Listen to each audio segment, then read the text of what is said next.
Kali ini kita nak makan steamboat sebelum puasa ni, dan kita singgah dekat Nik Selera kita di Wakaf Baru Tumpak, Kelantan.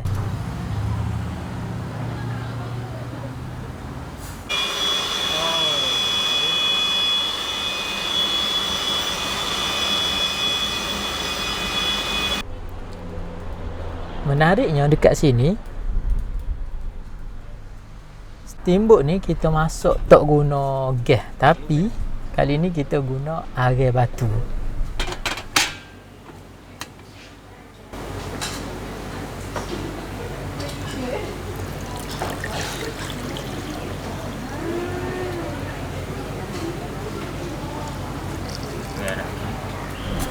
Menu gapo ada sini banyak sebenarnya. Kok kita ambil mula-mulanya kambing, daging. Lepas tu kita tambah sayur sikit lah untuk diet kan. Lepas tu sini juga ada juga buah lah, macam timun Cina dan juga 5 sangkuit.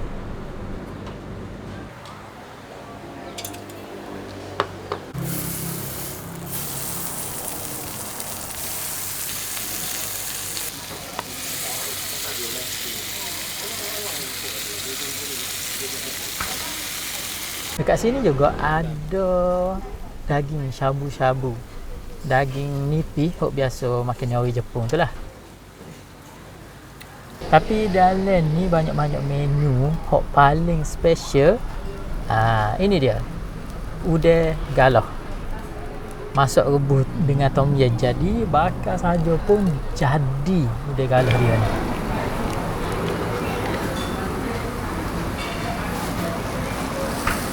Jadi bila terau udang galah ni jadi, memang kita tak ambil hal lain lah. Kita fokus pakai gomo udang galah ni je.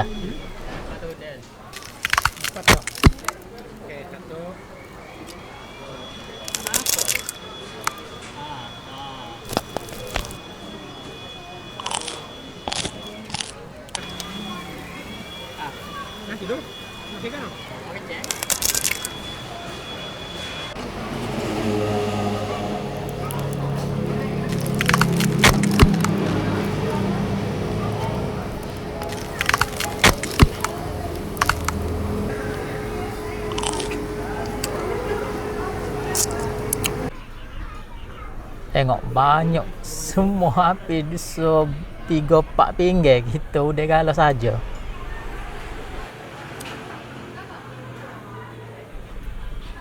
Selesai je kita makan udang.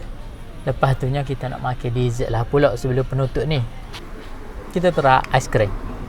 Tapi benarnya dessert hok paling sedap dekat sini nya pulut pauh. Pulut pauh dia memang jadi sungguh. Pulut dia memang, pulut dia saja pun memang manis dah. Lepas tambah pulut pauh pun manis. Salut pula dengan santai dia. Memang jadilah pulut pauh dia. Okey, sekali dengan pauh. Okey, tunjuk sini. Okey. Depan lagi. Tunjuk lagi. Okey.